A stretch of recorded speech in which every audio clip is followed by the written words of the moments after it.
ang KKK by Jeng and Otep. At sa mga bagong subscribers po, ako po si Ate Jeng at si Otep ay aking anak. Kaya lang pag mga cooking na ganito ay hindi ko naman siya isinasama dahil kaya-kaya naman na solo vlog itong ating cooking. At sa likod ng camera ay syempre si Daddy D ng Team Harabas. Ayan.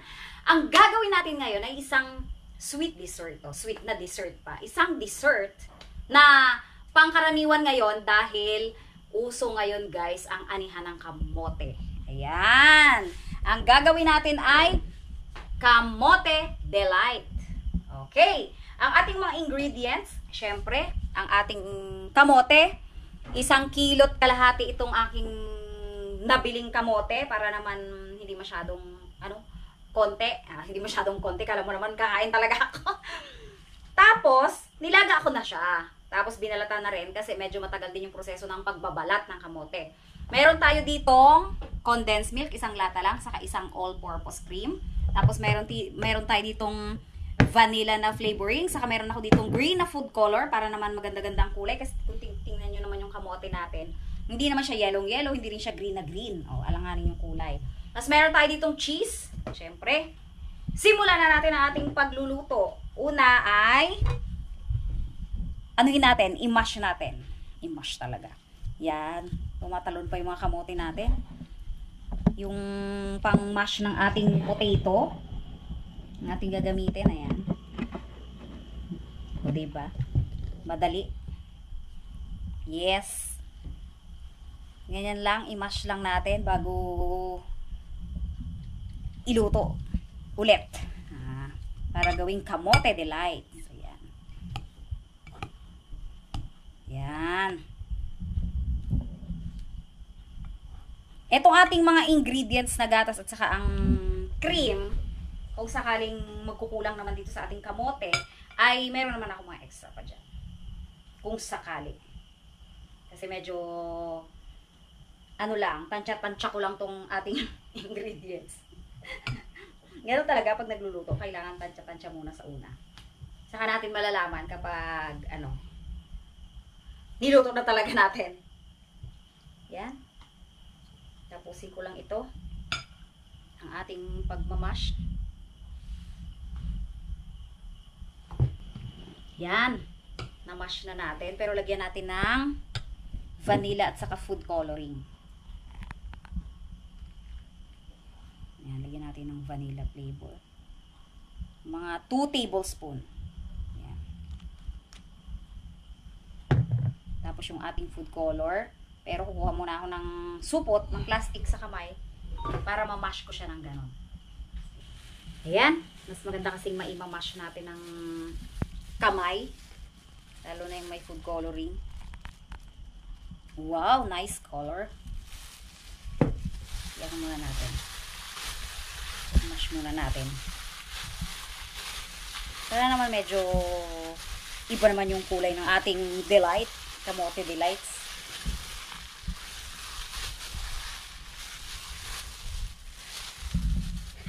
Cute. Siyempre green. Actually, yellow talaga guys. Mas maganda. Kasi syempre para siyang, kung halaya, ube. Kung gusto mo naman parang ube siya, pwede din. Kaya lang walang yellow. Pero favorite ko naman ang green. Okay ng green. Sabi ko nga sa inyo dito sa San Jose, dahil sa limited yung mga nabibilhan at limited din yung mga nabibili. Kung ano available, yun tayo. Doon tayo. Kulang pa. Yan! Tingnan nyo naman guys. Sa kulay pa lang nakaka-excite na. Parang Play-Doh. O, diba? Green na green na. Pero i-set aside muna natin ito. Dahil lutuin muna natin yung ating cream at saka milk. Yan. Ako yung electric fan.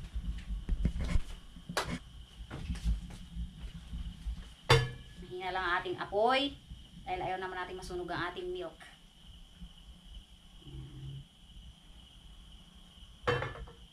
Hindi ko muna dinirect dito kasi magbabawas ako mamaya para sa pang-ibabaw. Lagyan natin ang ating condense na Isang lata. Kasya naman dito sa maliit pong lalagyan eh.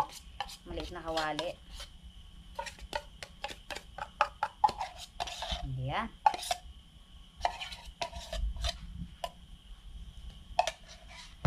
Tapos ang ating all-purpose cream.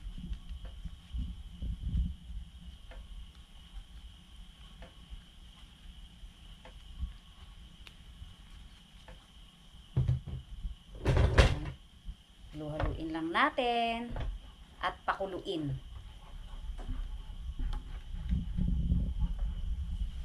Yan.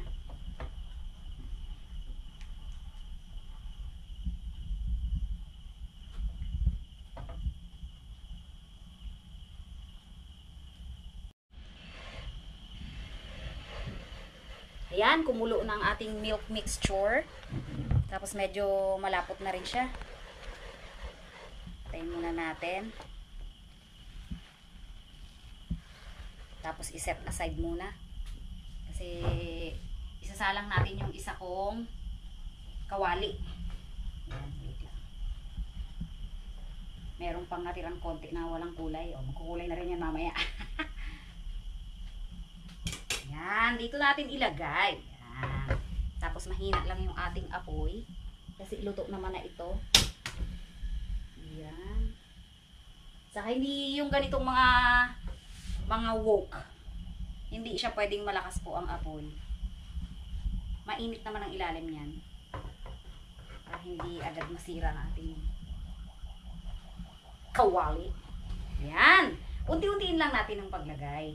Kasi baka sobrang dami naman siya. At saka magtitira kasi tayo dito ng pang-ibabaw. Unti-untiin muna natin. Whoop.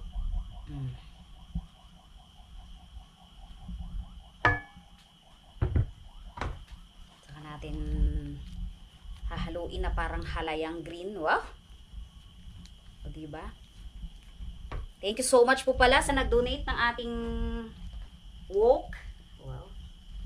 Nagpadala po sa Shopee. Ito po yung tatak niya. Maganda daw kasi ito sa lutuan. Nakita niya kasi yung aking lutuan ay tuklap na yung isang ano ko, yung non-stick. Masama na daw kasi gamitin yun, guys. Yung ganito kalaki ko rin. Medyo ano na, tuklap na. Thank you so much po. Ayaw magpabanggit. Ayan. Ang bango! Grabe na to. Oh, sobra nga talaga yung ating milk. Pwede nyo pang gawing 2 kilos, feeling ko. Ang ating kamote. Oh, kasi konti na lang ang kailangan dito eh. Kasi kung tansyado nyo na talaga guys, ang sukat, pwede nyo na kasing mabilis lang na pagsamahin, ibuhos mo na lahat. Eh paano kung lumapot? Diba? Kung lumapot siya, hindi natin siya mariremedyohan. Harap tayo ng panibagong kamote, mahirap naman yun. Kaya kailangan, unti-unti lang. O. Luto naman na yan pareho, luto na ang kamote, luto na rin ito. Yan na siya. Pero si Daddy di ang titikim. Dad, kindly taste. Okay na yan?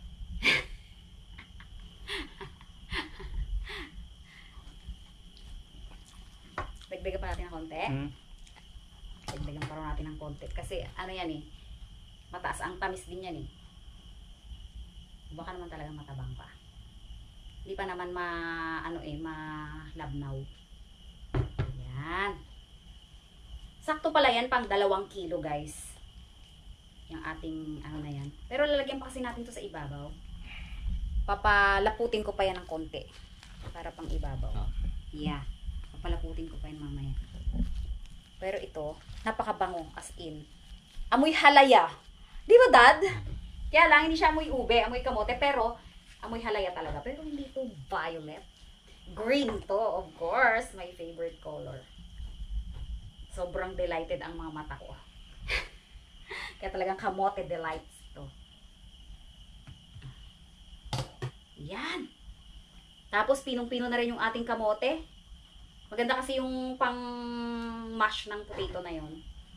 talagang nadudurog talaga yung ano, yung kamote or yung patatas. Pwede rin yung ube, durog na durog siya oh. Pino ang pagkadurog. Yan, painitin lang natin 'to ng konti. Yan. Amoy halaya. Painitin na lang 'to natin ng konti. Tapos, ito papalaputin ko, tapos ilalagay natin sa lalagyan. Yan. Yan. Okay na po ito. Okay na. Yan. Yung mga hindi Pino-Pinoy, may mga ganito pang maliliit. Malambot naman. Sobrang dali niya na lang durugin. Yan. Ang gagawin natin sa ating pang-ibabaw, ilalagay natin sa ibabaw yan, ay palalaputin lang natin ng konti. Palit-palit, Palit-palit ang ating kaldero. Palalaputin kasi natin ng konti. Hindi katulad ng ganito. Konting-konti lang naman. Ay, wait lang. Yan. Ay. Ano ba yan? Nahihila. Ano ba itong butane ko? Oh, bumabalik. Wait lang. Ayan, napahina ni Daddy D. Palaputin lang natin to ng konti. Para masarap talaga siya. Konting-konti lang naman.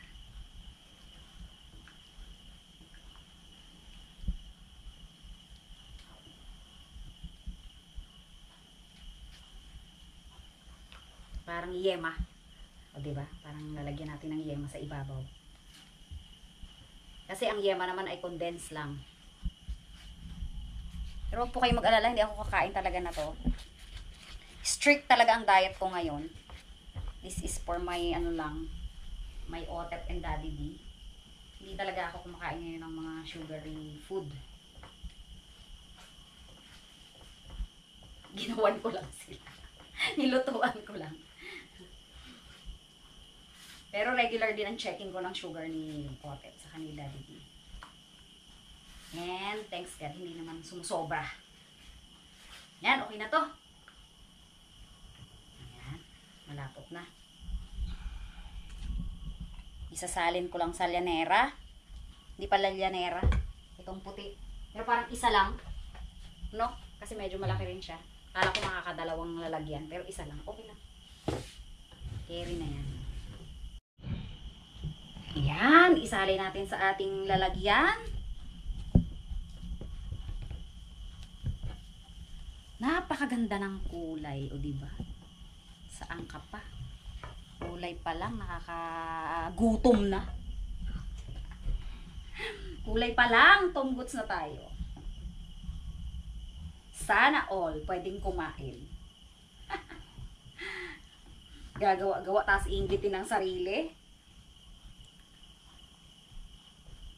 O diba? Yan.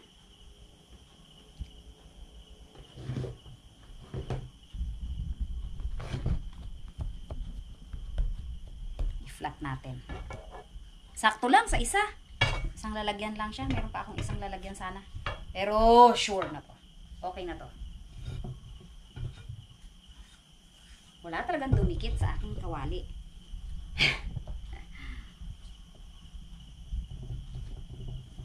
Ayan. I-flatten natin. All purpose din tong ating silicone na sandok. Siya na rin yung pang flat natin, o diba? Yan. Nice. Nice na nice.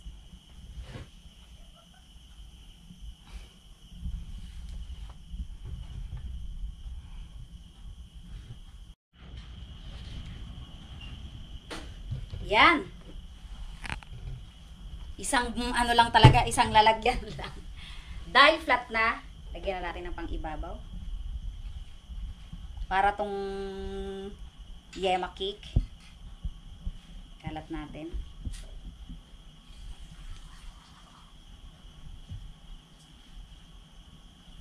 Yan. Titigas pa yan kasi ilalagay natin to sa, sa ref.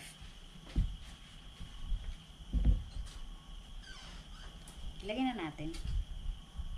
Hindi naman masyadong madami. Saka may all-purpose naman yan. Hindi naman lahat ay condense.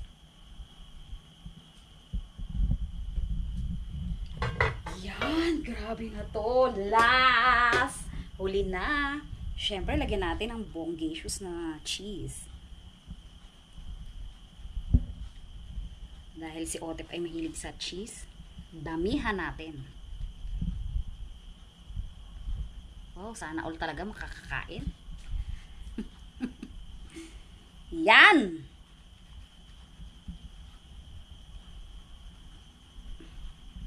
Okay na yan. Baka naman magreklamo naman si Daddy this daming cheese. Dalawa silang kakain yan. Si Tatang kasi hindi rin masyado mahilig sa matamis. Ayan, oh. Tingnan nyo guys. Ayan na ang ating finished product. Bukas, pag malamig na, ayan, titingnan natin kung masasarapan ang aking bulilit. At saka syempre, si Daddy D. It's merienda time! Ayan, titikman na nila ang ginawa namin kagabi. Tingnan natin. Wow! Parang masarap yung toppings ha. Siyempre, silang dalawa lang. Hindi pwede ako eh. Wow! Tingnan natin itsura. Wow. Oh, tindi. Yung kamoting. Ang kamote. Kamoting green. Kamoting may yema sa ibabaw. Toppings lang.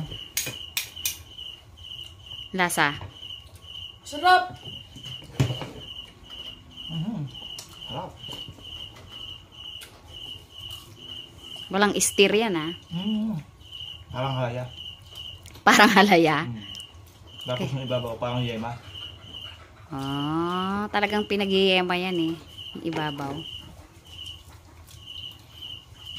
Ito tayo. Sarap.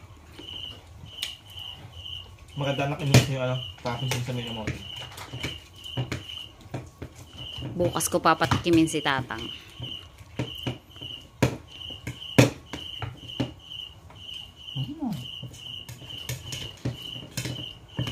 Walang kulang dito ah. Ha? Walang kulang. Hindi pwede, matamis na yan eh. Sa lahat to. Matamis na nga yan eh. Oh. Pauwi na kasi si Tatang. Ayan na.